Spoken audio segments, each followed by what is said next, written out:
नमस्कार. रामकृष्ण हरी. दरवर्षी आपण आपल्या घरामध्ये श्री गणरायाचे स्वागत हे मोठ्या उत्साहाने व आनंदीमय वातावरणात करीत असतो. गेल्या 2-4 दिवसामध्ये मला बऱ्याच महिला वर्गांचा फोन येऊन गेला की आमच्या घरामध्ये आमची मुलगी किंवा आमची सून ही प्रेग्नंट आहे, तर आम्ही आमच्या घरामध्ये श्री गणपतीची स्थापना करावी का किंवा गणपतीचे विसर्जन हे करावे का. तर सर्व माता भगिनींना विनंती आहे की गणपतीची प्राणप्रतिष्ठा व प्रेग्नन्सी याचा काही एक संबंध नाही. शास्त्रामध्ये सुद्धा याचा कुठेही उल्लेख केलेला नाही. एवढेच नव्हे तर या दाते पंचांगामध्ये सुद्धा याचा उल्लेख पान नंबर 87 वरती केलेला आहे.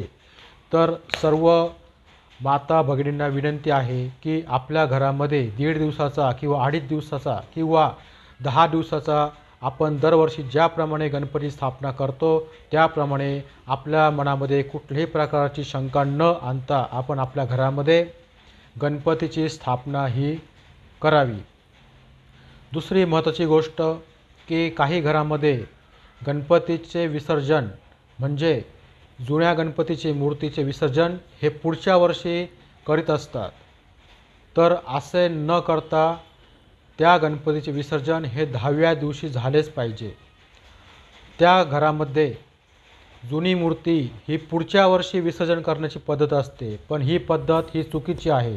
कारण आपण आपल्या घरामध्ये 1.5 दिवसाचा गणपती, 2.5 दिवसाचा किंवा 10 दिवसाचा गणपती आपण स्थापन करत असतो आणि त्या दिवसात बऱ्याच नियमाचे पालन करत असतो, पवित्रता आपण राखत असतो. पण वर्षभर आपण आपल्या घरामध्ये मूर्ती ठेवत असतो, तर त्या वेळेमध्ये आपण कुठल्याही प्रकारचे नियम किंवा पवित्र आपण आपल्याकडून पाळले जात नाही. त्यामुळे मोठा दोष लागण्याची शक्यता असते. त्यामुळे पार्थिव गणपतीचे विसर्जन हे पाण्यामध्ये 10व्या दिवशी हे झालेच पाहिजे.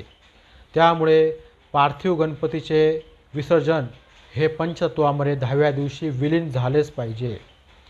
तर सर्व माता भगिनींना विनंती, मनामध्ये कुठल्याही प्रकारे शंका न आणता आपल्या घरामध्ये दरवर्षीप्रमाणे गणपतीची स्थापना करावी. ओम नमः शिवाय. जय जय रघुवीर समर्थ. गणपती अप्पा मोरया. मंगलमूर्ती मोरया.